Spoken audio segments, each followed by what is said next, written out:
ഉയർപ്പുകളെ രണ്ടായി തിരിക്കുന്നു. നന്മ ചെയ്തവരുടെ ഉയർപ്പ്, തിന്മ ചെയ്തവർ ഉയർപ്പിക്കപ്പെടുന്നു. നന്മ ചെയ്തവർ അല്ലെങ്കിൽ നീതിമാന്മാരുടെ ഉയർപ്പിനെ പ്രധാനമായും 6 ഗ്രൂപ്പുകളായി അല്ലെങ്കിൽ 6 നിരകളായി നമുക്ക് പഠിക്കാൻ കഴിയും.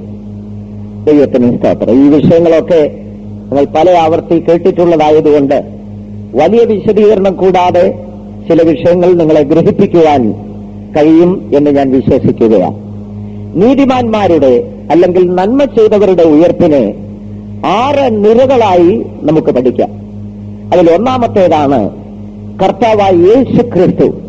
1 കൊരിന്ത്യർ 15-ാം അധ്യായത്തിന്റെ 20-ാം വാക്യം നാം വായിക്കുമ്പോൾ അപ്പോസ്തലനായ പൗലോസ് അവിടെ ഓർപ്പിക്കുന്നു, ക്രിസ്തു നിദ്ര കൊണ്ടവരിൽ ആദ്യ ഫലമായി മരിച്ചവരുടെ ഇടയിൽ നിന്ന് ഉയർത്തിരിക്കുന്നു.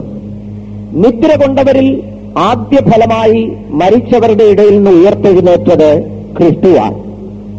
കർത്താവായ യേശു ക്രിസ്തു ഉയർപ്പിക്കപ്പെടും മുൻപേ യേശു ക്രിസ്തു ഉയർപ്പിക്കപ്പെട്ടതുപോലെ മറ്റാരും തന്നെ ഉയർപ്പിക്കപ്പെട്ടിട്ടില്ല.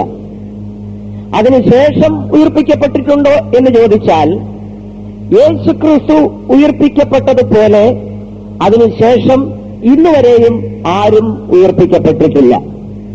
ഇത് പറയുമ്പോൾ അതിനെക്കുറിച്ച് തർക്കമുണ്ട്. ആ വിഷയത്തെ പലരും പല നിലയിലാണ് പഠിപ്പിക്കുന്നത്. ക്രിസ്തുവിന് മുൻപ് പലരും ഉയർത്തു എന്ന് സ്ഥാപിക്കുന്നു, അതിനുശേഷവും ചിലർക്ക് ഉയർത്തു എന്ന് സ്ഥാപിക്കുന്ന പല പുസ്തകങ്ങളും പ്രസ്താവനകളും ഒക്കെ നമുക്ക് വായിക്കാനും ഗ്രഹിക്കാനും കഴിയും. എന്നാൽ വേദപുസ്തക സത്യം നാം പഠിക്കുമ്പോൾ യേശു ക്രിസ്തു ഉയർത്തെഴുന്നേറ്റതുപോലെ ക്രിസ്തുവിന് മുൻപോ ക്രിസ്തുവിന് പിൻപ് ഇതുവരെയുമോ ആരും ഉയർത്തെഴുന്നേറ്റിട്ടില്ല. വേദപുസ്തകത്തിൽ പഴയ നിയമത്തിലും പുതിയ നിയമത്തിലും ചിലർ ഉയർപ്പിക്കപ്പെട്ടതായി നാം വായിക്കുന്നുണ്ട്. അവർ ഉയർപ്പിക്കപ്പെട്ടതും യേശു ക്രിസ്തു ഉയർത്തെഴുന്നേറ്റതും തമ്മിൽ വ്യത്യാസമുണ്ട്.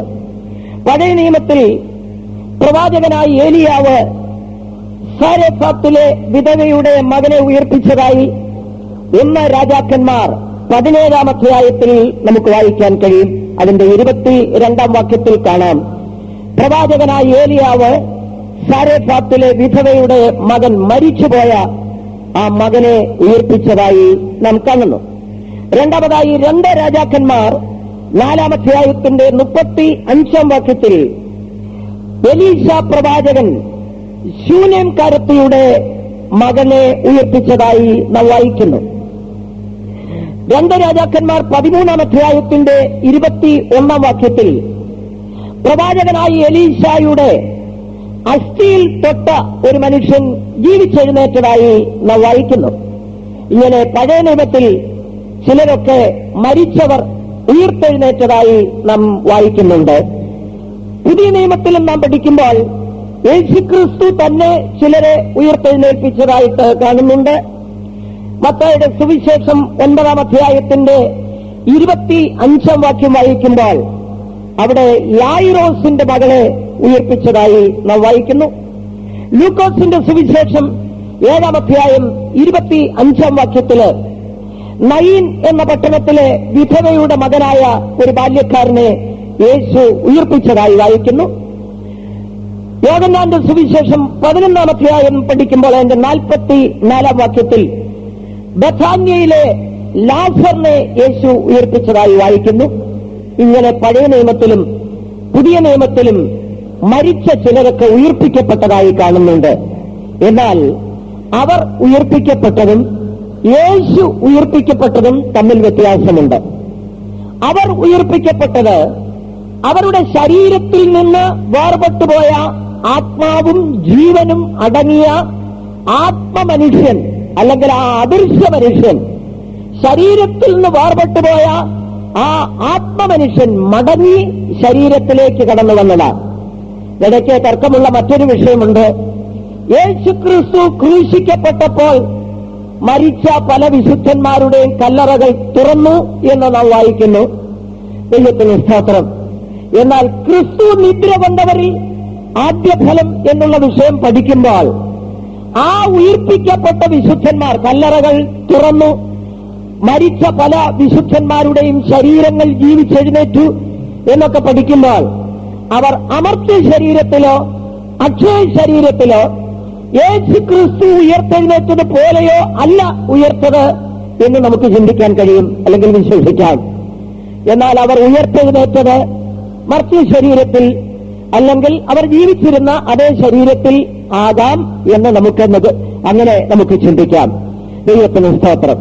അതുകൊണ്ട് പഴയ നിയമത്തിലും പുതിയ നിയമത്തിലും മരിച്ചവർ ഉയിർപ്പിക്കപ്പെട്ടു എന്ന് പറയുമ്പോൾ അവരൊക്കെ അവരുടെ മർത്യ ശരീരത്തിൽ, അവർ ജീവിച്ചിരുന്ന അതേ ശരീരത്തിൽ, അവരുടെ ശരീരത്തിൽ നിന്ന് വേർപെട്ടുപോയ ആത്മാവും ജീവനും അടങ്ങിയ ആ ആത്മമനുഷ്യൻ, അകത്തെ മനുഷ്യൻ, അദൃശ്യ മനുഷ്യൻ എവിടേക്ക് പോയോ അവിടെ നിന്ന് മടങ്ങി അവരുടെ ശരീരത്തിലേക്ക് പ്രവേശിച്ചിട്ട് പഴയ നിലവാരത്തിൽ അവർ വീണ്ടും ജീവിച്ചു എന്നാണ് അതിന്റെ അർത്ഥം.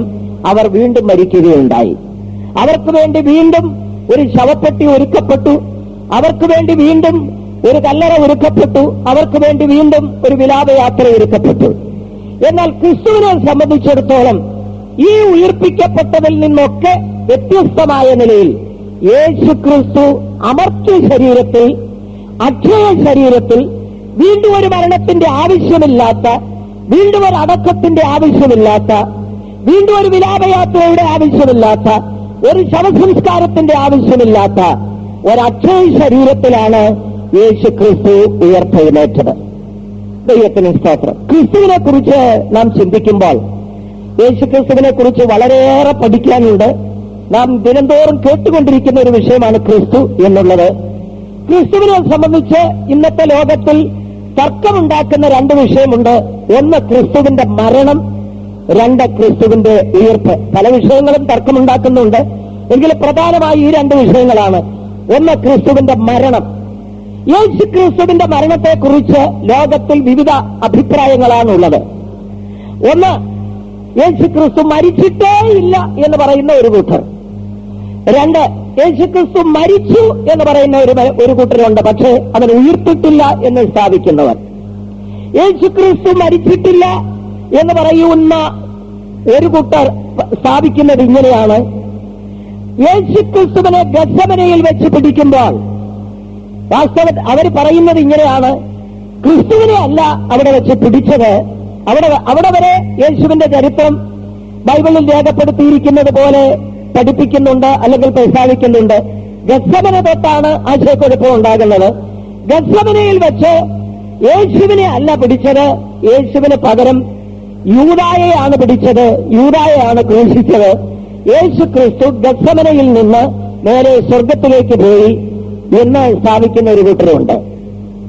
യേശു ക്രിസ്തു മരിച്ചിട്ടില്ല.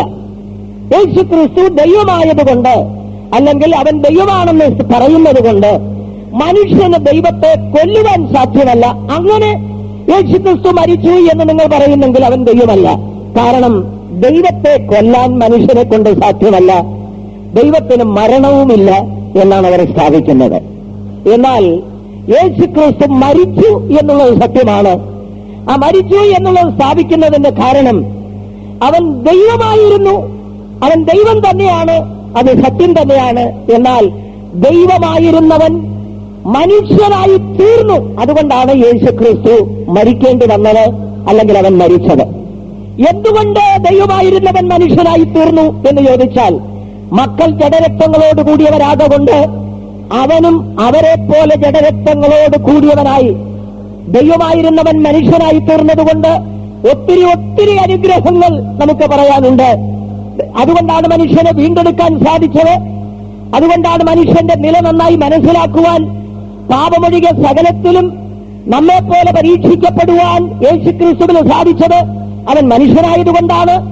അവൻ മനുഷ്യനായതുകൊണ്ടാണ് നമ്മുടെ പാപങ്ങളെ തന്റെ മേൽ ചുമക്കുവാൻ തനിക്ക് കഴിഞ്ഞത്. അവൻ മനുഷ്യനായതുകൊണ്ടാണ്.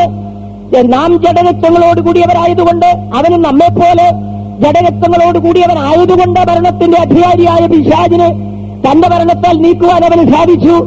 ഇതുകൊണ്ടാണ് യേശുക്രിസ്തു മരിച്ചത്. യേശുക്രിസ്തു മരിച്ചതുകൊണ്ടാണ് മാനവ കുലത്തിന് രക്ഷയുണ്ടായത്. യേശുവിനെ ക്രൂശിൽ തൂങ്ങിക്കിടക്കുന്ന ആ കാഴ്ചയിൽ അവന്റെ മുൻപിൽ നിന്ന മനുഷ്യവർഗം ഇപ്രകാരം വിളിച്ചു പറഞ്ഞു: നീ ദൈവപുത്രനാണെങ്കിൽ ക്രൂശിൽ നിന്നിറങ്ങുക, എന്നാൽ ഞങ്ങൾ നിന്നിൽ വിശ്വസിക്കാം. നീ ക്രൂശിൽ നിന്ന് ഇറങ്ങി വാ, എന്നാൽ ഞങ്ങൾ നിന്നിൽ വിശ്വസിക്കാം. ആ വേദഭാഗത്തെ ഉദ്ധരിച്ചുകൊണ്ട് വില്യം ബൂത്ത് ഇപ്രകാരം പറയുകയുണ്ടായി: യേശുവേ, നീ ക്രൂശിൽ നിന്ന് ഇറങ്ങി വരാഞ്ഞതുകൊണ്ട് ഞങ്ങൾ നിന്നിൽ വിശ്വസിക്കുന്നു. എന്നാൽ അന്നത്തെ മനുഷ്യർ പറഞ്ഞത്, നീ ക്രൂശിൽ നിന്ന് ഇറങ്ങി വന്നാൽ ഞങ്ങൾ വിശ്വസിക്കാം.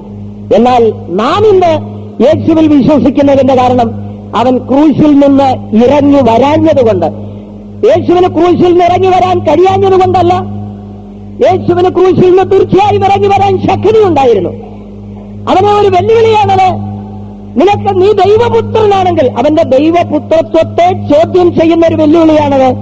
നീ ദൈവപുത്രനാണെന്ന് തെളിയിക്കാൻ ഇപ്പോൾ ഇതാണ് ഒരു അവസരം. നീ ഇറങ്ങി വാ ക്രൂശിൽ നിന്ന്. അപ്പോൾ ലോകം പറയും നീ ദൈവപുത്രനാണെന്ന്. ഞങ്ങൾ വിശ്വസിക്കാൻ നീ ദൈവപുത്രനാണെന്ന്. ക്രൂശിൽ നിന്ന് നീ ഇറങ്ങി വന്നാൽ ഞങ്ങൾ നീ ദൈവപുത്രനാണെന്ന് വിശ്വസിക്കാം. വേണമെങ്കിൽ യേശുവിന് അതെ ഞാൻ ദൈവപുത്രനാണ് നിങ്ങൾ കണ്ടു എന്ന് പറഞ്ഞുകൊണ്ട് വേണമെങ്കിൽ ക്രൂശിൽ നിന്ന് ഇറങ്ങിച്ചെല്ലാമായിരുന്നു. ഞാൻ പലപ്പോഴും ചിന്തിക്കും, യേശുവിന്റെ സ്ഥാനത്ത് ഞാനാണെങ്കിൽ ഇതേ വെല്ലുവിളി എന്റെ നേരെയാണ് ഉണ്ടാകുന്നതെങ്കിൽ തീർച്ചയായും ഞാനൊന്ന് ശ്രമിച്ചേക്കും. എന്റെ ആ ബുദ്ധിഹീനത സമ്മതിച്ചുകൊണ്ട് ഞാൻ പറയുകയാണ്, ഞാനൊന്ന് ശ്രമിച്ചേക്കും. അവർ ചോദിച്ചത് ഞാൻ ദൈവപുത്രനാണോ എന്നല്ലേ, ഒന്ന് കാണിച്ചു കൊടുക്കാൻ ഞാൻ ദൈവപുത്രനാണെന്ന്. ഇറങ്ങി ഒന്ന് വരാൻ ശ്രമിച്ചതിന് തീർച്ചയായും യേശു ശ്രമിച്ചിരുന്നെങ്കിൽ ക്രൂശിൽ നിന്ന് ഇറങ്ങി വരുവാൻ സാധിക്കുമായിരുന്നു. പക്ഷേ അവൻ ഇറങ്ങി വന്നില്ല. അവൻ ക്രൂശിൽ നിന്ന് ഇറങ്ങി വരാഞ്ഞതുകൊണ്ട് നാം അവനിൽ വിശ്വസിക്കുന്നു. അതുകൊണ്ട് നമ്മുടെ പാപത്തിന് പരിഹാരമുണ്ടായി. അവൻ ക്രൂശിൽ നിന്ന് ഇറങ്ങി വന്നിരുന്നെങ്കിൽ മനുഷ്യവർഗത്തിന് പാപത്തിന് പരിഹാരമുണ്ടാവുകയില്ല. അതാണ് യേശുക്രിസ്തുവിന്റെ മരണത്തിന്റെ വിശേഷത. റോമൻ ഭരണം നിലവിൽ നിൽക്കുമ്പോൾ യേശുവിനെ മാത്രമല്ല ക്രൂശിൽ തറച്ചു കൊന്നത്, ആയിരക്കണക്കിന് കുറ്റവാളികളെ അന്നത്തെ റോമൻ ഭരണാധികാരികൾ വളരെ ഭയാനകമായ ദാരുണമായ നിലയിൽ ക്രൂശിൽ തറച്ചു കൊല്ലുകയുണ്ടായി. ഞാൻ ഈ അടുത്ത സമയത്ത് യേശുവിന്റെ ക്രൂശീകരണത്തെക്കുറിച്ചൊന്ന് ചിന്തിച്ചപ്പോൾ എന്തുകൊണ്ട് അന്ന് ഈ മരിച്ച മനുഷ്യരുടെ എത്രയോ പേർ ക്രൂശിൽ മരിച്ചു, എത്രയോ പേരെ ക്രൂശിൽ തറച്ചു വന്നു. പക്ഷേ അവരുടെ ക്രൂശീകരണത്തെക്കുറിച്ചൊന്നും എടുത്തു പറയാനില്ല. അവരാരും ക്രൂശിൽ മരിച്ചതുപോലെ അല്ല യേശു മരിച്ചത്. അവരുടെ ക്രൂശീകരണത്തിനും അവർ ക്രൂശിൽ മരിച്ചതിനും നമ്മുടെ കർത്താവ് മരിച്ചതിനും തമ്മിൽ വളരെ വ്യത്യാസമുണ്ട്. യേശുക്രിസ്തു ക്രൂശിൽ മരിച്ചത് മനുഷ്യന്റെ പാപത്തിന്റെ പരിഹാരത്തിന് വേണ്ടിയാണ്. യേശുക്രിസ്തു ക്രൂശിൽ മരിച്ചത് മനുഷ്യന് ലോകത്തിന് സൗഖ്യം നൽകുവാൻ വേണ്ടിയാണ്. യേശു ക്രൂശിൽ മരിച്ചത് ശാപത്തിന് പൂർണ്ണ പരിഹാരമുണ്ടാക്കുവാൻ വേണ്ടിയാണ്. മറ്റാരും തന്നെ ക്രൂശിൽ മരിച്ചത് ഈ ഉദ്ദേശത്തോടുകൂടെയല്ല. അതുകൊണ്ട് ക്രിസ്തു മരിച്ചു, അതിലാണ് നമ്മുടെ ജീവിതത്തിന്റെ അടിസ്ഥാനം. ആ യേശുവിന്റെ ക്രൂശ് മരണത്തിലാണ് നമ്മുടെ ജീവിതത്തിന്റെ നിലനിൽപ്പ്, നമ്മുടെ ജീവിതത്തിന്റെ ഉറപ്പ്. രണ്ടാമത്തെ വിഷയം അവൻ ഉയർത്തെഴുന്നേറ്റു എന്നുള്ളതാണ്. യേശുക്രിസ്തു ജീവനോടിരിക്കുമ്പോൾ തന്നെ ഇപ്രകാരം പറയുകയുണ്ടായി: ഞാൻ യെരൂശലേമിലേക്ക് പോകും, മഹാപുരോഹിതന്മാർക്കും ശാസ്ത്രിമാർക്കും അവിടുത്തെ പടയാളികൾക്കും എന്നെ ഏൽപ്പിക്കും, അവർ എന്നെ ക്രൂശിൽ തറച്ചു കൊല്ലും, മൂന്നാം നാൾ ഞാൻ ഉയർത്തെഴുന്നേൽക്കും. പല ആവർത്തി യേശുക്രിസ്തു ശിഷ്യന്മാരോടും തന്നെ പിൻപറ്റിയ ജനത്തോടും ഇത് വളരെ ശക്തമായി പറയുകയുണ്ടായി. പക്ഷേ അന്നത് ഗ്രഹിക്കാൻ അവരുടെ കണ്ണുകൾ പ്രകാശിച്ചിരുന്നില്ല. യേശുക്രിസ്തു മരിക്കുമെന്നുള്ളതിനെക്കുറിച്ചോ അടക്കം ചെയ്യപ്പെടുമെന്നുള്ളതിനെക്കുറിച്ചോ അവൻ ഉയർപ്പിക്കപ്പെടുമെന്നുള്ളതിനെക്കുറിച്ചോ യേശുവിന്റെ ശിഷ്യന്മാര് തന്നെ പിൻപറ്റിയ ജനാവലിയോ ഒരിക്കൽ പോലും അത് ചിന്തിച്ചിരുന്നില്ല. അല്ലെങ്കിൽ അവരുടെ മനസ്സിൽ അത് പ്രവേശിക്കുവാൻ അവർ ഇടം നൽകിയിരുന്നില്ല. യേശുക്രിസ്തു മരിക്കുകയോ അവർക്കത് സ്വപ്നം പോലും കാണാൻ കഴിഞ്ഞില്ല. അതുകൊണ്ടാണ് ക്രിസ്തുവിന്റെ മരണശേഷം ശിഷ്യന്മാരൊക്കെ ചിതറിപ്പോകാനും അല്ലെങ്കിൽ അവർ അമ്പരന്ന് പോകാനും കാരണം. ഒരിക്കൽ എമോസിലേക്ക് പോകുന്ന ശിഷ്യന്മാർ രണ്ടുപേർ തമ്മിൽ സംസാരിച്ചുകൊണ്ട് പോകവേ ഉയർത്തെഴുന്നേറ്റ ക്രിസ്തു അവരോട് ചേർന്ന് നടക്കുകയായിരുന്നു. അവർ തമ്മിൽ തർക്കിക്കുകയും വാദിക്കുകയും ചെയ്യുന്നത് കണ്ടപ്പോൾ ഈ ഒരു പരദേശിയെ പോലെ ഇവരോട് ചേർന്ന് നടന്ന ഈ ക്രിസ്തു ചോദിക്കുകയാണ്, നിങ്ങൾ എന്താണ് ഈ തമ്മിൽ തർക്കിക്കുകയും വാദിക്കുകയും ചെയ്യുന്നത് എന്ന് പറയുമ്പോൾ അവർ ക്രിസ്തുവിനെ കുറിച്ച് പറയുക. അവരുടെ വാക്കുകളിൽ നിന്ന് നമുക്ക് മനസ്സിലാക്കാൻ കഴിയും. അവർ പറയുന്നു, ഞങ്ങളെ അവൻ ഇസ്രായേലിനെ രക്ഷിക്കാനുള്ളവൻ എന്ന് ഞങ്ങൾ പ്രതീക്ഷിച്ചിരുന്നു, പക്ഷേ ഇപ്പോൾ അവൻ മരിച്ചുപോയി. ആ വാക്കിൽ നിന്ന് തന്നെ നമുക്ക് മനസ്സിലാക്കാൻ ക്രിസ്തു മരിക്കുമെന്നുള്ള കാര്യത്തെക്കുറിച്ച് അവർ ചിന്തിച്ചിരുന്നില്ല, അല്ലെങ്കിൽ പ്രതീക്ഷിച്ചിരുന്നില്ല. അങ്ങനെ ഒരു ചിന്താഗതിക്ക് അവരുടെ മനസ്സിൽ ഇടം കൊടുത്തിരുന്നില്ല. അതുകൊണ്ടാണ് ക്രിസ്തു മരിച്ചപ്പോൾ അവർ അമ്പരന്ന് പോയത്. കാരണം അവരുടെ പ്രതീക്ഷയ്ക്കും ചിന്താഗതിക്കും അപ്പുറമായ ഒരു സംഭവം പോലെയാണ് അവരതിനെ നേരിട്ടത്. അതുപോലെ യേശു ഉയർക്കും എന്നുള്ള വിഷയത്തെക്കുറിച്ചും അവർ ചിന്തിച്ചിരുന്നില്ല. ദൈവത്തിന് സ്തോത്രം. യേശുവിനെ ക്രൂശിച്ചു കഴിഞ്ഞപ്പോൾ മഹാപുരോഹിതന്മാരും പരീശന്മാരും ശാസ്ത്രിമാരുമെല്ലാം പീലാത്തോസിന്റെ അടുക്കൽ ചെന്ന് പറഞ്ഞു, യജമാനനെ, ഈ ചതിയൻ ജീവനോടിരുന്നപ്പോൾ ഇപ്രകാരം പറയുകയുണ്ടായി, ഞാൻ 3-ാം നാൾ ഉയർത്തെഴുന്നേൽക്കുമെന്ന്. അതുകൊണ്ട് അവന്റെ ശിഷ്യന്മാർ വല്ലതും രാത്രിയിൽ വന്ന് അവന്റെ ശരീരം മോഷ്ടിച്ചുകൊണ്ട് പോയിട്ട് അവൻ ഉയർത്തെഴുന്നേറ്റു എന്ന് പറഞ്ഞാൽ നമുക്ക് ഇതുവരെ പറ്റിയ ബുദ്ധികേടിൽ നിന്ന് വലിയൊരു ബുദ്ധികേട് ചതിവുമായിരിക്കും സംഭവിക്കുന്നത്. അതുകൊണ്ട് ഈ യേശുവിനെ അടക്കിയ കല്ലറയ്ക്ക് കാവൽ നിർത്തണം എന്ന് ഈ മഹാപുരോഹിതന്മാരും പരീശന്മാരും ശാസ്ത്രിമാരും എല്ലാം കൂടെ പീലാത്തോസിന്റെ അടുക്കൽ ചെന്ന് ആവശ്യപ്പെടുകയുണ്ടായി. അപ്പോ പീലാത്തോസ്, ഞാൻ വിചാരിക്കുന്നു ആ ഭാഗം അല്ലെങ്കിൽ അങ്ങനെ ഈ ബൈബിൾ നമുക്ക് കാണാൻ കഴിയുന്നില്ല. പീലാത്തോസ് ഒരുപക്ഷെ ഇങ്ങനെ പറഞ്ഞു കാണും, അവൻ ശവമായിട്ട് പോലും നിങ്ങൾ അവനെ വെറുതെ വിടുന്നില്ലല്ലോ, ചത്ത മനുഷ്യന് കാവലോ എന്നൊരുപക്ഷെ ചോദിച്ചു കാണും. വേദപുസ്തകത്തിൽ തെളിയില്ല, എന്റെ ചിന്ത ഞാൻ പറയുകയാണ്. കാരണം പീലാത്തോസിന് അവനെ ക്രൂശിക്കുവാൻ അതും ഇഷ്ടമില്ലായിരുന്നു. പക്ഷേ ഈ ജനാവലി വിളിച്ചു പറഞ്ഞതാണ് അവനെ ക്രൂശിക്കുവാനായിട്ട് അല്ലെങ്കിൽ അവനെ വിസ്തരിക്കുവാനായി പീലാത്തോസിന്റെ അടുക്കൽ കൊണ്ടുവന്ന മഹാപുരോഹിതന്മാരും യഹൂദന്മാരും പറഞ്ഞതാണ്, അവനെ നീ വിട്ടയക്കുന്നെങ്കിൽ നീ കൈസറുടെ സ്നേഹിതനല്ല. പീലാത്തോസിന് യേശുവിനെ വിട്ടയക്കുവാൻ ആഗ്രഹമുണ്ടായിരുന്നു. പക്ഷെ ഇവരുടെ നിർബന്ധ നിമിത്തമായിട്ടാണ് യേശുവിനെ ക്രൂശിക്കുവാൻ പീലാത്തോസ് ഏൽപ്പിച്ചു കൊടുത്തത്. അതുകൊണ്ട് ഇവന്റെ മൃതശരീരത്തിന് കാവലാക്കണം എന്നുള്ള ആവശ്യവുമായിട്ട് പുരോഹിതന്മാർ പീലാത്തോസിന്റെ അടുക്കൽ ആളയച്ചപ്പോൾ ഒരുപക്ഷെ പീലാത്തോസ് ഇങ്ങനെ പറഞ്ഞു കാണും, ശവത്തിന് കാവലോ, അവൻ മരിച്ചിട്ട് പോലും നിങ്ങൾ അവനെ വെറുതെ വിടുന്നില്ലേ എന്ന് ഒരുപക്ഷെ പീലാത്തോസ് ചോദിച്ചു കാണും.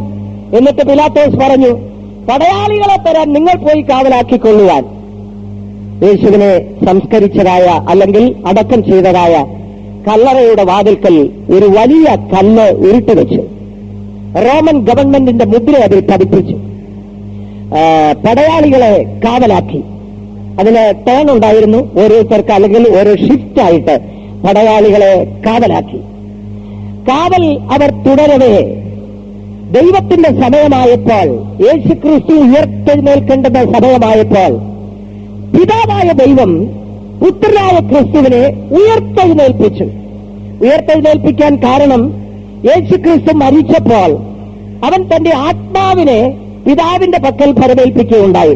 യേശുക്രിസ്തുവിന്റെ ക്രൂശീകരണത്തെക്കുറിച്ചും ക്രൂശിലെ 7 മൊഴികളെക്കുറിച്ചും പഠിക്കുമ്പോൾ അതിനകത്തൊരു പ്രധാന വിഷയമാണ്, പിതാവേ, എന്റെ ആത്മാവിനെ ഞാൻ നിന്റെ കരങ്ങളിൽ ഏൽപ്പിക്കുന്നു എന്നാണ് യേശുക്രിസ്തുവിന്റെ ക്രൂശിലെ 7 മൊഴികളിൽ ഒന്ന്. അവൻ തന്റെ ആത്മാവിനെ പിതാവിന്റെ പക്കൽ ഫലമേൽപ്പിച്ചപ്പോൾ, പിതാവിന്റെ പക്കൽ എന്ന് മാത്രം പറഞ്ഞാൽ പോരാ, ആ പിതാവിനെ കുറിച്ചും പുത്രനെ കുറിച്ചുമുള്ള ആ ബന്ധത്തെക്കുറിച്ച് പഠിക്കുമ്പോൾ യെശയ്യാപ്രവചനം 53-ാം അധ്യായത്തിൽ വായിക്കുന്നു, അവനെ തകർത്ത് കളയുവാൻ പിതാവിന് ഇഷ്ടം തോന്നി, അവന് കഷ്ടം വരുത്തി. അനാദി നിത്യതയിൽ തുടങ്ങി പിതാവായ ദൈവം പുത്രനായ ക്രിസ്തുവിനെ, പുത്രനായ ദൈവത്തെ തകർക്കാൻ തുടങ്ങി. തകർത്തുകൊണ്ടേയിരുന്നു, കൈവിട്ടുകൊണ്ടേയിരുന്നു. ഈ ലോകത്തിൽ ജഡശരീരമെടുത്ത് അവൻ ശുശ്രൂഷ ആരംഭിച്ച് ക്രൂശിൽ അവന്റെ പ്രവൃത്തി തികയ്ക്കും വരെ പിതാവായ ദൈവം അവനെ കഷ്ടം വരുത്തിക്കൊണ്ടേയിരുന്നു, അവന് തകർത്തുകൊണ്ടേയിരുന്നു, അവനെ കൈവിട്ടുകൊണ്ടേയിരുന്നു. അവൻ ഇപ്രകാരം ക്രൂശിൽ കിടന്നുകൊണ്ട് വിളിച്ചു പറയുന്നു, എന്റെ ദൈവമേ, എന്റെ ദൈവമേ, നീ എന്നെ കൈവിട്ടതെന്ത്? കൈവിട്ടതായ പിതാവിന്റെ പക്കൽ കൈവിടപ്പെട്ട പുത്രൻ തന്റെ ആത്മാവിനെ ഫലമേൽപ്പിച്ചു. കൈവിട്ടതായ പിതാവിന്റെ പക്കൽ കൈവിടപ്പെട്ട പുത്രൻ തന്റെ ആത്മാവിനെ ഫലമേൽപ്പിച്ചു. തകർത്തതായ പിതാവിന്റെ പക്കൽ തകർക്കപ്പെട്ട പുത്രൻ തന്റെ ആത്മാവിനെ ഫലമേൽപ്പിച്ചു. അതാ ഇച്ചിരി ബുദ്ധിമുട്ടുള്ള കാര്യം. ഒരിക്കലൊരു ദൈവദാസൻ ഈ വിഷയത്തെക്കുറിച്ച് പഠിപ്പിക്കുമ്പോൾ, നിങ്ങളുടെ പിതാവ് ദിനം പ്രതി നിങ്ങളെ തകർത്തുകൊണ്ടേയിരിക്കുന്നു. തകർക്കുക എന്ന് പറഞ്ഞാൽ ശാരീരികമായ തകർക്കപ്പെടലല്ല, അതിനേക്കാൾ വേദനാജനകമായ ഒന്നാണ് ആന്തരികമായ തകർക്കപ്പെടൽ. മാനസികമായ തകർക്കപ്പെടൽ. നിങ്ങളുടെ ജഡപ്രകാരമുള്ള ഒരു പിതാവ് ആന്തരികമായി മാനസികമായി ദിനം പ്രതി നിങ്ങൾക്ക് തകർച്ചയാണ് പ്രദാനം ചെയ്യുന്നതെങ്കിൽ, വേദനയാണ് പ്രദാനം ചെയ്യുന്നതെങ്കിൽ, ദുഃഖമാണ് പ്രദാനം ചെയ്യുന്നതെങ്കിൽ, ജീവകാലം മുഴുവൻ തകർക്കുന്നതായ, ജീവകാലം മുഴുവൻ കൈവിടുന്നതായ, ജീവകാലം മുഴുവൻ വേദന നൽകുന്നതായ ഒരു പിതാവിന്റെ പക്കൽ അല്ലെങ്കിൽ ഒരു വ്യക്തിയുടെ പക്കൽ തന്റെ ആത്മാവിനെ കൊണ്ടുപോയി ഏൽപ്പിക്കുവാൻ ഒരു മനുഷ്യൻ ഇഷ്ടപ്പെടത്തില്ല. ന്യായമായ നിലയിൽ പഠിച്ചാൽ ആ പിതാവായ ദൈവത്തെയും പിശാചിനെയും കൂടെ നിർത്തി യേശുക്രിസ്തു മാനുഷികമായ നിലയിൽ ഒന്ന് വിലയിരുത്തിയാൽ, പിശാചാണ് ഒരു സ്നേഹിതനെ പോലെ തന്റെ അടുക്കൽ വന്നത്. അവന് 40 ദിവസം ഉപവസിച്ച് അവന് വിശന്നപ്പോൾ സാത്താൻ അവന്റെ അടുക്കൽ വന്ന് പറയുകയാണ്, നിനക്ക് വിശക്കുന്നു, ഈ കല്ല് അപ്പമായി തീരുവാൻ കൽപ്പിക്കുക. മാനുഷികമായ നിലയിൽ ചിന്തിക്കുകയും വിലയിരുത്തുകയും ചെയ്യുന്ന ഒരു വ്യക്തിയാണെങ്കിൽ പിതാവിനെയും ഈ സാത്താനെയും കൂടെ ഒന്ന് വിലയിരുത്തി നോക്കിയാൽ പിതാവായ ദൈവം തകർക്കുന്നു, പക്ഷേ സാത്താനെ ഒരു സ്നേഹിതനെ പോലെ കാണിക്കുന്നു. നിനക്ക് വിശക്കുന്നു, ഈ കല്ല് മുഴുവൻ അപ്പമാക്കി നീ തിന്നുക എന്ന് പറഞ്ഞുകൊണ്ട് ഒരു സ്നേഹിതനെ പോലെ അടുത്തു വരുന്നു. അപ്പൊ സാത്താന്റെ ആ നിലവാരത്തെ ചിന്തിച്ചാൽ പിതാവായ ദൈവം തകർക്കുമ്പോൾ സാത്താൻ ഒരു സ്നേഹിതനെ പോലെ തന്റെ അടുക്കൽ വരുമ്പോൾ മാനുഷികമായ നിലയിൽ വിലയിരുത്തുകയാണെങ്കിൽ ആത്മാവിനെ ഏൽപ്പിക്കാൻ ഇഷ്ടപ്പെടുന്നത് ഇത്രയും വേദന വരുത്തിയ, ഇത്രമാത്രം തകർത്ത പിതാവിന്റെ കയ്യിൽ ആത്മാവിനെ കൊണ്ടുപോയി കൊടുക്കുന്നതിനേക്കാൾ നല്ലത് സാത്താന്റെ കയ്യിൽ ഏൽപ്പിക്കുന്നതാണ് എന്ന് ചിന്തിക്കും. എന്നാൽ തകർച്ച പിതാവിന്റെ പക്കൽ, കൈവിട്ട പിതാവിന്റെ പക്കൽ അവൻ തന്റെ ആത്മാവിനെ സമർപ്പിച്ചു. പിതാവ് തന്റെ ആത്മാവിനെ ഭാരമേറ്റു. ആത്മാവിനെ പിതാവ് ഭാരമേറ്റപ്പോൾ ശരീരത്തിന്റെ ചുമതല കൂടെ പിതാവായ ദൈവം ഏറ്റെടുത്തു. അവനെ കല്ലറയിൽ കൊണ്ടുപോയി അടക്കി. അവൻ ഉയർപ്പിക്കപ്പെടും വരെയും ആത്മാവിനെ മാത്രമല്ല പിതാവ് ഏറ്റത്, ഈ ശരീരത്തിന്റെയും ചുമതല പിതാവ് ഏറ്റു. പിന്നെ പിതാവിന്റെ ഡ്യൂട്ടിയാണ്. ആത്മാവിനെ പിതാവിന്റെ പക്കൽ ഏൽപ്പിച്ചപ്പോൾ ആ ശരീരത്തെ പിന്നീട് ഉയർപ്പിക്കേണ്ട ചുമതല പിതാവിനുള്ളതാണ്. അതുകൊണ്ടാണ് അപ്പോസ്തലന്മാരുടെ പ്രസംഗത്തിൽ യേശുവിന്റെ പുനരുത്ഥാനത്തെക്കുറിച്ച് പറയുമ്പോൾ നിങ്ങൾ ക്രൂശിൽ തറച്ച യേശുവിനെ പിതാവായ ദൈവം ഉയർപ്പിച്ചു. പിതാവായ ദൈവം ഉയർപ്പിച്ചു. അപ്പോസ്തലൻ പൗലോസ് റോമർക്ക് ലേഖനം എഴുതുമ്പോൾ പറയുകയാണ്, അവൻ പിതാവിന്റെ മഹിമയാൽ ജീവിച്ചെഴുന്നേറ്റു. അപ്പോൾ ആത്മാവിനെ പിതാവിന്റെ പക്കൽ ഏൽപ്പിച്ചപ്പോൾ ശരീരത്തിന്റെയും ചുമതല പിതാവ് ഏറ്റെടുത്ത് പിതാവ് ആ ശരീരത്തെ ദൂതന്മാരെ അയച്ച് അവൻ ഉയർപ്പിക്കപ്പെടും വരെയും കാവൽ ആക്കി സൂക്ഷിച്ചു എന്ന്. ആത്മാവിൽ യേശുക്രിസ്തു ശരീരത്തിൽ നിന്ന് അവന്റെ ആത്മാവ് വേർപെട്ടിട്ട് ഭൂമിയുടെ അധോഭാഗത്തേക്ക് അവന്റെ പ്രവൃത്തി ചെയ്തു തികപ്പാൻ കടന്നു പോകുമ്പോൾ, ശരീരം കല്ലറയിൽ ആയിരിക്കുമ്പോൾ ദൂതന്മാരെ അയച്ച് ആ ശരീരത്തെ കാവൽ ചെയ്തു. ഉയർപ്പിക്കപ്പെടും വരെയും ദൂതന്മാരെ അയച്ച് ശരീരത്തെ കാവൽ ചെയ്തു. അവൻ ഉയർപ്പിക്കപ്പെടേണ്ടുന്ന സമയമായപ്പോൾ ഭൂമിയുടെ അധോഭാഗത്ത് പാതാളത്തിൽ അവന്റെ പ്രവൃത്തി ചെയ്ത് തികച്ച്, അവൻ ചെയ്ത പ്രവൃത്തി പ്രധാനപ്പെട്ടത് 2-3 ഒന്ന്, നോഹയുടെ കാലത്ത് ദൈവം ദീർഘക്ഷമയോടിരിക്കുമ്പോൾ വിശ്വസിക്കാത്തവരോട് പോയി സുവിശേഷം അറിയിച്ചു. അതൊരു സ്പെഷ്യൽ കേസാണ്. അതിന് മുൻപും പിൻപും അങ്ങനെ ഒരു സംഭവം ഉണ്ടായിട്ടില്ല. അതൊരു പ്രത്യേക വിഷയ കേസാണ്. അതുകൊണ്ട് മരിച്ചവരോട് പോയി സുവിശേഷം അറിയിക്കാമെന്നും രക്ഷവർക്ക് പിന്നീട് പോയി സുവിശേഷം അറിയിക്കപ്പെട്ടിട്ട് അവർക്ക് രക്ഷയുണ്ടെന്നും നമുക്ക് ധരിക്കാൻ ഉപദേശപ്രകാരം ഒരടിസ്ഥാനവുമില്ല. ഒരു സ്പെഷ്യൽ കേസാണ്. രണ്ടാമത്, അവൻ ഭൂമിയുടെ അധോഭാഗത്തേക്ക് പോയി മരണത്തിന്റെയും പാതാളത്തിന്റെയും അധികാരിയായ സാത്താനെ തോൽപ്പിച്ച് മരണത്തിന്റെയും പാതാളത്തിന്റെയും താക്കോൽ അവന്റെ കൈവശം നിന്ന് വാങ്ങി. യേശുക്രിസ്തു ഭൂമിയുടെ അധോഭാഗത്തേക്ക് പോയി, മരണത്തിലേക്ക് പോയി, പാതാളത്തിലേക്ക് പോയി. ഈ മരണവും പാതാളവും എന്ന് പറയുന്നത് 2 ശക്തിയുമാണ്, അതേ സമയത്ത് 2 സ്ഥലവുമാണ്. യേശുക്രിസ്തു അവിടേക്ക് പോയപ്പോൾ ഈ മരണവും പാതാളവും എന്ന് പറയുന്ന ആ സ്ഥലത്തിന്റെ അധിപതിയായ പിശാച് അടക്കി വാണുകൊണ്ടിരിക്കുകയായിരുന്നു അവിടെ. അതിനു മുൻപ് ക്രിസ്തു അവിടേക്ക് പോകുന്നതിന് മുൻപ് പഴയ നിയമകാല ഭക്തന്മാരൊക്കെ മരിച്ച് അവിടേക്ക് പോയിക്കൊണ്ടിരുന്നു. അതുകൊണ്ടാണ് ദാവീദ് ഇപ്രകാരം പറയുന്നു, ഞാൻ സകല ഭൂവാസികളുടെയും വഴിയായി പോകുന്നു. യാക്കോബ് പറയുന്നു, എന്റെ നരയെ ദുഃഖത്തോടെ പാതാളത്തിലേക്ക് ഇറക്കും. യേശുക്രിസ്തു മരിക്കും വരെയും അല്ലെങ്കിൽ ഭൂമിയുടെ അധോഭാഗത്തേക്ക് പോകും വരെയും പഴയ നിയമകാല ഭക്തന്മാർ മരിച്ച് ഈ അധോഭാഗത്തേക്ക്, ഈ ശക്തിയിലേക്ക് കടന്നുപോയിക്കൊണ്ടേയിരുന്നു. അവിടേക്ക് കടന്നുപോയതായി പഴയ നിയമ ഭക്തന്മാരെ മരണത്തിന്റെ അധികാരിയായ പിശാച് പിടിച്ചൊതുക്കി അവിടെ ബന്ധിച്ചു വെച്ചിരിക്കുകയായിരുന്നു. ക്രിസ്തു അവിടേക്ക് ഇറങ്ങി അവരെ അവരുടെ കയ്യിൽ നിന്ന് വിടുവിക്കുവാൻ, മരണത്തിന്റെ അധികാരിയായ പിശാചിന്റെ കയ്യിൽ നിന്ന് വിടുവിക്കുവാൻ. ഇല്ലെങ്കിൽ യേശുക്രിസ്തുവും ജഡത്തോടും രക്തത്തോടും കൂടിയവനായതുകൊണ്ട് പഴയ നിയമകാല ഭക്തന്മാർ കടന്നുപോയ സകല ഭൂവാസികളും കടന്നുപോയ വഴിയെ യേശുവും ഇറങ്ങിച്ചെല്ലുമ്പോൾ സകല ഭൂവാസികളെയും പിടിച്ചടക്കിയ മരണത്തിന്റെ അധികാരിയായ പിശാച് ഇവരെയും പിടിച്ചടക്കി അമർത്തി ഒതുക്കി വയ്ക്കുവാൻ ശ്രമിക്കുമ്പോൾ ഒരു വലിയ മല്ലയുദ്ധം പോലെ വലിയൊരു പോരാട്ടം അവിടെ നടക്കുകയാണ് മരണത്തിന്റെ അധികാരിയായ സാത്താനോട്. ഈ പോരാട്ടത്തിൽ ഏറ്റവും ഒടുവിൽ മരണത്തിന്റെ അധികാരിയായ സാത്താൻ പരാജയപ്പെട്ടിട്ട് ജീവിതത്തിൽ സാത്താൻ പരാജയം സമ്മതിച്ചിട്ടുണ്ടെങ്കിൽ ഈ സന്ദർഭത്തിലാണ്, യേശുക്രിസ്തുവിന്റെ മുൻപിലാണ്.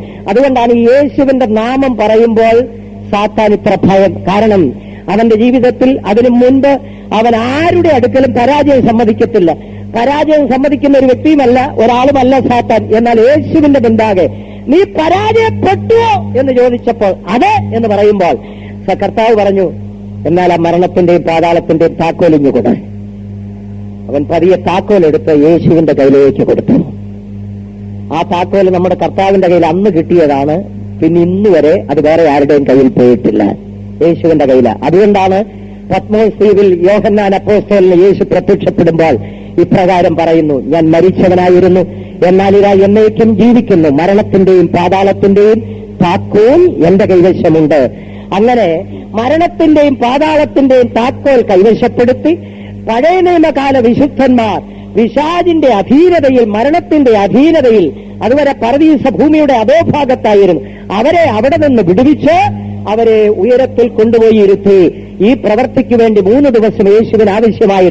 അവൻ ഭൂമിയുടെ അധോഭാഗത്ത് പ്രവൃത്തി തികച്ചിട്ട് ഉയർത്തെഴുന്നേൽക്കേണ്ടുന്ന സമയമായപ്പോൾ അവൻ മടങ്ങി തന്റെ ശരീരം എവിടെ കല്ലറയിൽ വെച്ചിരുന്നു അവിടേക്ക് മടങ്ങി വന്ന് ആ ശരീരത്തിലേക്ക് പ്രവേശിച്ച് അവൻ ഉയർത്തെഴുന്നേറ്റ് വെളിയിൽ വന്നു. യേശുക്രിസ്തുവിന് വെളിയിൽ വരാൻ കല്ലറയുടെ വാതിൽ തുറക്കേണ്ട ആവശ്യമില്ലായിരുന്നു. വാതിൽ തുറന്നല്ല യേശുക്രിസ്തു വെളിയിൽ വന്നത്.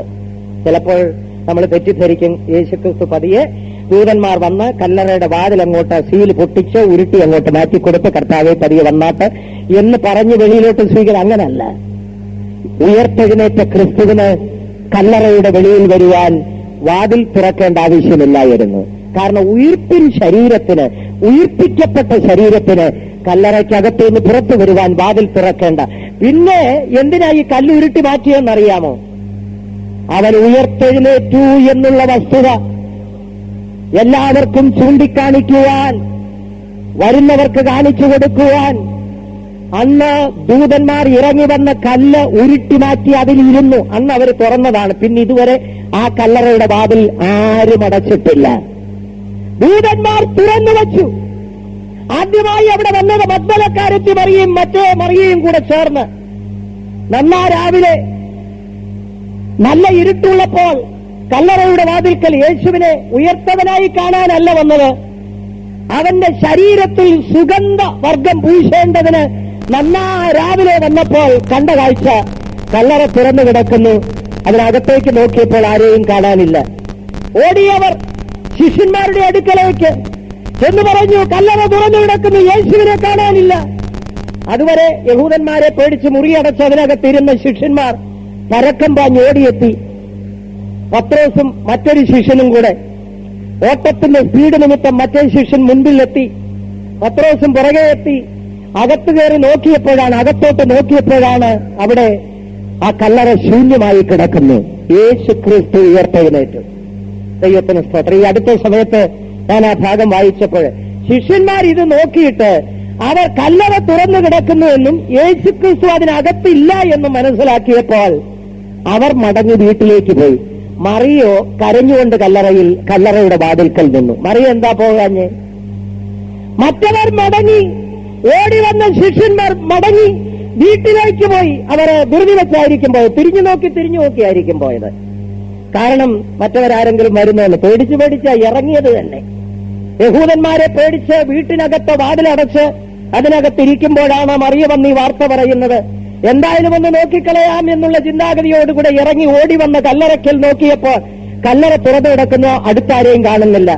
എന്നാൽ ഈ സ്വന്തം നിലനിൽപ്പ് സൂക്ഷിക്കണമല്ലോ, ഇനി അവരെല്ലാം കൂടെ വന്ന് നമ്മളെ കൂടെ പിടിച്ച് ക്രൂശിന്മേ കയറ്റിയാൽ എന്തോ ചെയ്യുമെന്ന് വിചാരിച്ച് അവരെല്ലാം കൂടെ ഓടി വന്നവർ പതിയെ അങ്ങോട്ടും ഇങ്ങോട്ടും തിരിഞ്ഞു നോക്കി ആരെങ്കിലും വരുന്നോ എന്ന് നോക്കി ഓടി വീണ്ടും മുറിക്കകത്ത് കയറി അവർ വീട്ടിലേക്ക് പോയി.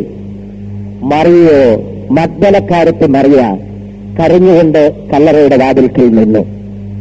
ഇതുമായി ബന്ധപ്പെട്ട വിഷയമല്ലെങ്കിലും ഒന്ന് രണ്ട് കാര്യം അതുമായിട്ട് ഓർപ്പിച്ചത്. അവൾക്ക് പോകാൻ മനസ്സനുവദിച്ചില്ല. മറ്റവരെല്ലാം പോയെങ്കിലും ഇവൾക്ക് പോകാൻ മനസ്സനുവദിച്ചില്ല. കാരണം ഈ മറിയ യേശുവിനെ കണ്ടെത്തും മുൻപേ, അല്ലെങ്കിൽ യേശു മറിയെ കണ്ടെത്തും മുൻപേ 7 ഭൂതങ്ങൾ ബാധിച്ചവളായിരുന്നു ഇവൾ. 7 ഭൂതങ്ങൾ ബാധിച്ചവളുടെ നിലവാരം നിങ്ങൾ ചിന്തിച്ചു നോക്ക്. 7 ഭൂതങ്ങൾ ബാധിച്ച ഇവൾ നല്ല വസ്ത്രം, യോഗ്യമായ വസ്ത്രം ധരിച്ചു കാണില്ല. കുളിച്ചിട്ട് അനേക മാസങ്ങളായി കാണും. നാറ്റമടിക്കുന്ന നിലവാരം, ആരും അടുക്കാൻ അറയ്ക്കുന്ന നിലവാരം, ആർക്കും വേണ്ടാതെ വീട്ടിൽ നിന്ന് പുറത്തിറക്കി വിട്ട വ്യക്തി. 7 ഭൂതങ്ങൾ ബാധിച്ച മഗ്ദലക്കാരത്തി മറിയ യേശുവിനെ കണ്ടുമുട്ടി. യേശു അവളെയും കണ്ടുമുട്ടി. 7 ഭൂതങ്ങളെയും ഇറക്കി വിട്ടു. അവളൊരു മനുഷ്യ സ്ത്രീയായി നല്ല വസ്ത്രം ധരിക്കാൻ തുടങ്ങി, യോഗ്യമായി ജീവിക്കാൻ തുടങ്ങി. അന്ന് കർത്താവിനെ പിൻപറ്റിയതാ, പിന്നെ വേറെ എങ്ങോട്ടും പോയില്ല. ഞാൻ വിചാരിക്കുന്നു അവൾക്ക് പോകാൻ ഒരു വീട് കാണില്ല, അവളെ സ്വീകരിക്കാൻ സ്വന്തം ജനങ്ങളെ, ബന്ധുമിത്രാദികളെ കാണില്ല. അവൾക്ക് പോകാൻ മറ്റൊരിടമില്ലായിരിക്കാം. അതുകൊണ്ടാണ് അവൾ കരഞ്ഞുകൊണ്ട് കല്ലറയുടെ വാതിൽക്കൽ തന്നെ നിന്നു. എന്നാൽ യേശു അവിടെ ഇല്ല എന്ന് കണ്ടിട്ട് മടങ്ങി വീട്ടിലേക്ക് പോയ ശിഷ്യന്മാർക്കല്ല യേശു ആദ്യമായി പ്രത്യക്ഷപ്പെട്ടത്. കരഞ്ഞുകൊണ്ട് കല്ലറയുടെ വാതിൽക്കൽ നിന്ന് മറിയയുടെ അടുക്കലേക്കാണ് യേശു ക്രിസ്തു ആദ്യമായി കടന്നു വന്നത്. സ്വർഗരാജ്യത്തിന്റെ വാക്കോൽ നിനക്ക് വരുന്നു, നീ ഇവിടെ കെട്ടുന്നു അവിടെയും കെട്ടും, അവിടെ കെട്ടുന്നു ഇവിടെയും കെട്ടും, കെട്ടപ്പെടും എന്ന് പറഞ്ഞ പത്രോസിന്റെ അടുക്കലോ, അല്ലെങ്കിൽ ഞാൻ ഏറ്റവും അധികം സ്നേഹിച്ച ശിഷ്യൻ എന്ന് പറഞ്ഞ യോഹന്നാന്റെ അടുക്കലോ ആദ്യമായി കടന്നു ചെല്ലാതെ കരഞ്ഞുകൊണ്ട് നിന്ന മറിയയുടെ അടുക്കലേക്ക് യേശുക്രിസ്തു ആദ്യമായി ചെന്നു. ദൈവത്തിന് സ്തോത്രം. അടുക്കലേക്ക് ചെന്നു. ചോദിച്ചത് എന്താണെന്നറിയാം? സ്ത്രീയെ, നീ കരയുന്നതുണ്ട്. ആ ചോദ്യത്തിനകത്ത് ഒത്തിരി അർത്ഥമുണ്ട്. അങ്ങോട്ട് വിശകലനം ചെയ്ത് വിശദീകരിച്ചെടുത്താൽ കർത്താവിനും ചോദിക്കുന്നത്, കർത്താവിന് ഇന്ന് രാത്രിയിൽ ഈ വിഷയവുമായി ബന്ധപ്പെട്ടതല്ലെങ്കിലും ഞാൻ ഇന്ന് രാത്രിയിൽ യേശുക്രിസ്തു നിങ്ങളോടും ചോദിക്കുന്ന ഇതാണ്, സ്ത്രീയെ കരയുന്നതെന്താണ്? കരയുന്നവരോട് ചോദിക്കുകയാണ്, നീ കരയുന്നതെന്താണ്? അവൾ കരഞ്ഞത് എന്തിനു വേണ്ടിയാണ്? അവൾ കരഞ്ഞ വിഷയം അടുത്തതായി പറയുന്നു. ഈ വ്യക്തിയെ കണ്ടപ്പോൾ മറിയ വിചാരിച്ചു ഈ തോട്ടത്തിന്റെ ഉടമസ്ഥനായിരിക്കുമെന്ന്, തോട്ടക്കാരനായിരിക്കുമെന്ന് നിരൂപിച്ച് അവനോട് പറയുകയാണ്, എന്റെ കർത്താവിനെ കാണുന്നില്ല, അവനെ എവിടെ വെച്ചു എന്ന് പറയാമോ? ഞാൻ എടുത്തുകൊണ്ട് പോയിക്കൊള്ളാം. അവള് കരഞ്ഞത് മകന്റെ കുവൈറ്റിലേക്ക് പോകാനുള്ള വീസായ്ക്ക് വേണ്ടിയല്ല. അവൾ കരഞ്ഞത് മകൾക്ക് BSc നഴ്സിംഗിന് അഡ്മിഷൻ കിട്ടാൻ വേണ്ടിയല്ല. അവൾ കരഞ്ഞത് മകന് ഒരു എഞ്ചിനീയർ പെൺകുട്ടിയെ വിവാഹത്തിന് കിട്ടാനുമല്ല. അവൾ കരഞ്ഞുകൊണ്ട് നിന്ന വിഷയം ഇതായിരുന്നു, എന്റെ കർത്താവിനെ എവിടെ വെച്ചു? ആ ശരീരം, മൃതശരീരം, ആ ചത്ത ശരീരം, 3 ദിവസമായ ശരീരം, അതെങ്കിലും എനിക്കൊന്ന് കിട്ടിയാൽ മതി, ഞാൻ എടുത്തോണ്ട് പൊക്കോളാമെന്ന്. ഞാൻ ചിന്തിച്ചു, ഇവിടെ എന്തോ ഉദ്ദേശമായി പറഞ്ഞെന്ന്? എന്തോ ഉദ്ദേശിച്ചായി കയറി പറഞ്ഞെന്ന്? ഞാൻ കൊണ്ടുപൊക്കോളാം, നീ അവനെ എവിടെയാണ് വെച്ചതെന്ന് പറഞ്ഞു തന്നാൽ മതി, ഞാൻ കൊണ്ടുപൊക്കോളാമെന്ന്. ഇവളൊരു സ്ത്രീയാണെന്നുള്ള വസ്തുത മറന്നു, അവനൊരു പുരുഷനാണെന്നുള്ള വസ്തുത മറന്നു, ജീവനുള്ള മനുഷ്യനുമല്ല മരിച്ച വ്യക്തിയാണെന്നുള്ളത് മറന്നു, 3 ദിവസമായി എന്നുള്ള വസ്തുതയും മറന്നു. സകലവും മറന്നിട്ടാണ് തോട്ടക്കാരനെന്ന് നിരൂപിച്ചവരോട് പറയുകയാണ്, അവനെ എവിടെയാണ് വെച്ചത് എന്നൊന്ന് കാണിച്ചു എന്നാൽ ഞാൻ അവനെ എടുത്തുകൊണ്ടുപോയിക്കൊള്ളാം. ദൈവത്തിന് സ്തോത്രം. അവളുടെ അകമഴിഞ്ഞ സ്നേഹം, അളവറ്റ സ്നേഹം, വേർതിരിക്കാനാകാത്ത സ്നേഹം, ഇതാണ് യേശുക്രിസ്തുവിനോടുള്ള നമ്മുടെ സ്നേഹം.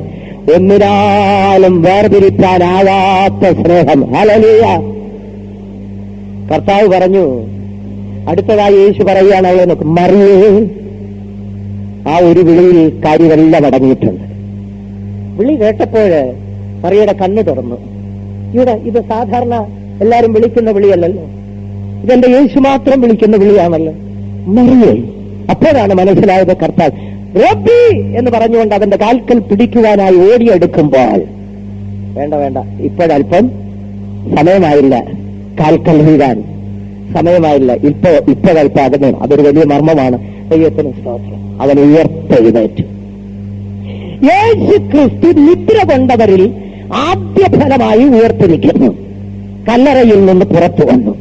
ഞാന് ക്രിസ്തുവിന്റെ ഉയർപ്പിനോടുള്ള ബന്ധത്തിൽ യേശു ക്രിസ്തു ഉയർപ്പിക്കപ്പെട്ടതുകൊണ്ട് നമുക്കുള്ള അനുഗ്രഹങ്ങൾ എന്തൊക്കെയാണ്?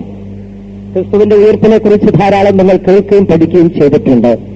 യേശു ക്രിസ്തു ഉയർപ്പിക്കപ്പെട്ടതുകൊണ്ട് നമുക്ക് ലഭിക്കുന്ന അനുഗ്രഹങ്ങൾ, നമുക്കുള്ള അനുഗ്രഹങ്ങൾ എന്താണ്? ക്രിസ്തു ഉയർപ്പിക്കപ്പെട്ടതുകൊണ്ട് എന്തൊക്കെയാണ് വിശേഷത? അതിൽ നിന്ന് പഠിക്കുവാനുള്ളത്. ദൈവത്തിന് സ്തോത്രം.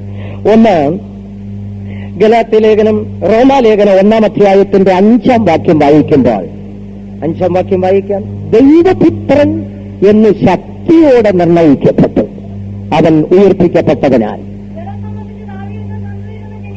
ജഡം സംബന്ധിച്ച് ദാവീദിന്റെ സന്തതിയിൽ നിന്ന് ജനിക്കുകയും വിശുദ്ധിയുടെ ആത്മാവ് സംബന്ധിച്ച് ദൈവപുത്രൻ എന്ന് ശക്തിയോടെ നിർണയിക്കപ്പെടുകയും ചെയ്തിരിക്കുന്നു. യേശുക്രിസ്തു ദൈവപുത്രനാണെന്ന് സ്ഥാപിക്കുന്നത് അവൻ ഉയർപ്പിക്കപ്പെട്ടതുകൊണ്ടാണ്. അതുകൊണ്ടാണ് യേശുക്രിസ്തു ദൈവപുത്രനാണെന്ന് നാം പ്രസംഗിക്കുന്നത്. അതുകൊണ്ടാണ് യേശുക്രിസ്തു ദൈവപുത്രനാണെന്ന് വിശ്വസിക്കുന്നത്. അവൻ മരിച്ചു എന്ന് മാത്രം പറഞ്ഞ് അവസാനിപ്പിച്ചിരുന്നെങ്കിൽ അവൻ ദൈവപുത്രനാണെന്ന് സ്ഥാപിക്കാൻ കഴിയില്ല. അവൻ ഉയർപ്പിക്കപ്പെട്ടു. അതുകൊണ്ടാണ് അവൻ ദൈവപുത്രൻ ആണെന്ന് സ്ഥാപിക്കപ്പെടുന്നത്. ദൈവത്തിന് സ്തോത്രം. നാം പ്രസംഗിക്കുന്ന, നാം വിശ്വസിക്കുന്ന, നാം പിൻപറ്റുന്ന യേശു ഒരു കേവലം മനുഷ്യനല്ല, അവൻ ദൈവപുത്രൻ തന്നെയാണ്. ഇന്ന് ലോകത്തിന്റെ വെല്ലുവിളി അതാണ്. യേശുക്രിസ്തു ആരാണെന്നുള്ളതാണ്. ദൈവത്തിന് സ്തോത്രം. നമുക്ക് ശക്തിയുക്തം വിശ്വസിക്കുവാനും ലോകത്തോട് വിളിച്ചു പറയുവാനും കഴിയും, അവൻ ദൈവപുത്രൻ തന്നെ. എന്തുകൊണ്ട് എന്ന് ചോദിച്ചാൽ അവൻ ഉയർത്തെഴുന്നേറ്റതിനാൽ. യേശുക്രിസ്തു ദൈവപുത്രൻ എന്ന് നിങ്ങൾ എന്തുകൊണ്ട് പറയുന്നു എന്ന് ചോദിച്ചാൽ അവൻ ഉയർത്തെഴുന്നേറ്റതുകൊണ്ട്. യേശുക്രിസ്തു ദൈവപുത്രൻ എന്ന് വിശ്വസിക്കുന്നവർ കരങ്ങളെ ഉയർത്തിയവരല്ലേലിയ പറയാമോ? ഇവിടെ അല്ലേലിയ പറയാനും കൈ ഉയർത്താനും ബുദ്ധിമുട്ടില്ല, കാരണം ചോദ്യങ്ങളില്ല നിങ്ങളുടെ നേരെ. എന്നാൽ ഒരു കാര്യം ഓർക്കണം, ലോകത്തിന്റെ മുൻപാകെ ഇതൊരു വെല്ലുവിളിയാണ്. ദൈവത്തിന് സ്തോത്രം. ഇവിടെ കൈ ഉയർത്തി തന്റെ ഇടത്തോടെ പറഞ്ഞവർ വെളിയിലേക്കിറങ്ങി ലോകത്തോട് വിളിച്ചു പറയാമോ? അവൻ ദൈവപുത്രൻ തന്നെയാണ്, അവൻ ഉയർത്തെഴുന്നേറ്റിരിക്കുന്നതിനാൽ. അപ്പോസ്തലന്മാരുടെ പ്രസംഗത്തിൽ ഒരു പ്രധാന വിഷയമായിരുന്നു അവൻ ഉയർത്തെഴുന്നേറ്റു, ദൈവം അവനെ ഉയർത്തെഴുന്നേൽപ്പിച്ചു. യേശുക്രിസ്തു ഉയർത്തെഴുന്നേറ്റില്ലെങ്കിൽ പ്രസംഗം കൊണ്ട് അർത്ഥമില്ല, വിശ്വാസം കൊണ്ട് അർത്ഥമില്ല. അവൻ ദൈവപുത്രനാണെന്ന് സ്ഥാപിക്കാൻ കഴിയില്ല. ലോകത്തോട് വിളിച്ചു പറയണം, അവൻ പൂർണ്ണ മനുഷ്യനായിരുന്നു, അതുകൊണ്ട് മരിച്ചു, അതുകൊണ്ട് മനുഷ്യവർഗത്തിന് പാപത്തിന് പരിഹാരമുണ്ടായി. അവൻ ദൈവപുത്രനാണ്, അതുകൊണ്ട് അവൻ ഉയർത്തെഴുന്നേറ്റു. ഉയർത്തെഴുന്നേറ്റു, ദൈവപുത്രനാണ്, അതുകൊണ്ട് ഇന്നും അവൻ ജീവിക്കുന്നു. യേശുക്രിസ്തു ഉയർത്തെഴുന്നേറ്റതിനാൽ നമുക്ക് വിശ്വസിക്കാൻ കഴിയും, പ്രസംഗിക്കാൻ കഴിയും, ലോകത്തോട് പറയാൻ കഴിയും, അവൻ ദൈവപുത്രൻ തന്നെ. ദൈവത്തിന് സ്തോത്രം.